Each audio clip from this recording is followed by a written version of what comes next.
एक नंबर प्रश्न, विश्व की सबसे लंबी नदी कौन सी है? विश्व की सबसे लंबी नदी कौन सी है? तो इस प्रश्न का आंसर होगा नील नदी। विश्व की सबसे लंबी नदी नील नदी। अगला प्रश्न है 2 नंबर प्रश्न, विश्व के सर्वाधिक नारियल उत्पादक देश कौन सा है? विश्व में सर्वाधिक नारियल उत्पादक देश कौन सा है? तो विश्व में सर्वाधिक नारियल उत्पादक देश इंडोनेशिया है। विश्व में सर्वाधिक नारियल उत्पादक देश कौन सा है? तो इंडोनेशिया है। अगला प्रश्न 3 नंबर प्रश्न, विश्व का सर्वाधिक यूरेनियम उत्पादक देश कौन सा है? तो विश्व में सर्वाधिक यूरेनियम उत्पादक देश जो है कनाडा है। कौन सा है? कनाडा है।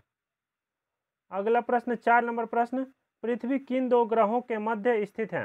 पृथ्वी किन 2 ग्रहों के मध्य स्थित है? तो पृथ्वी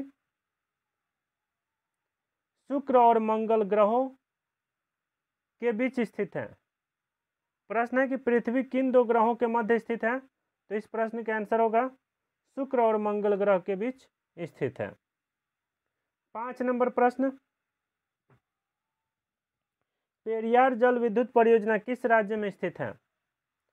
पेरियार जल विद्युत परियोजना किस राज्य में स्थित है?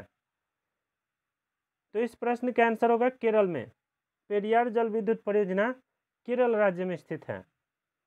अगला प्रश्न है 6 नंबर प्रश्न, विश्व ओजोन दिवस कब मनाया जाता है?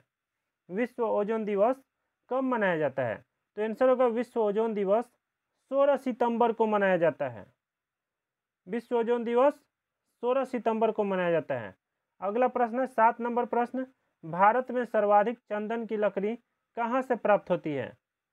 भारत में सबसे अधिक चंदन की लकड़ी कहाँ पाया जाता है, चाहे कहाँ से प्राप्त होती है? दोनों का प्रश्न का आंसर होगा कर्नाटक से। भारत में सबसे ज़्यादा चंदन की लकड़ी कर्नाटक में पाया जाता है और वहाँ से प्राप्त होता है, कर्नाटक से। कर्नाटक कहाँ है? तो कर्नाटक बेंगलोर में है। भारत में सबसे अधिक वहाँ पे चंदन की लकड़ी पाया जाता है।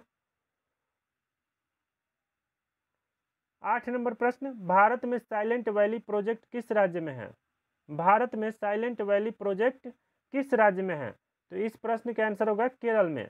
भारत में साइलेंट वैली प्रोजेक्ट केरल राज्य में है। 9 नंबर प्रश्न, नवजात शिशुओं में, यहाँ पे गलती से मैं हो गया है, नवजात शिशुओं में हड्डियों की कुल संख्या कितनी होती है? तो नवजात शिशु में देखिए, वयस्क मनुष्य में हड्डियों की कुल संख्या 206 होता है और नवजात शिशु में हड्डियों की कुल संख्या 300 होती है। नवजात शिशु किसको कहते हैं? तो जो बच्चा अभी अभी जन्म लिया उसी को नवजात कहते हैं। नवजात शिशु में हड्डी की कुल संख्या 300 होता है। 10 नंबर प्रश्न, मनुष्य के शरीर में पसलियों की कुल संख्या कितनी होती है? मनुष्य के शरीर में पसलियों की कुल संख्या कितनी होती है? तो आंसर हो जाएगा 24। 24 पसली होता है मनुष्य के शरीर में।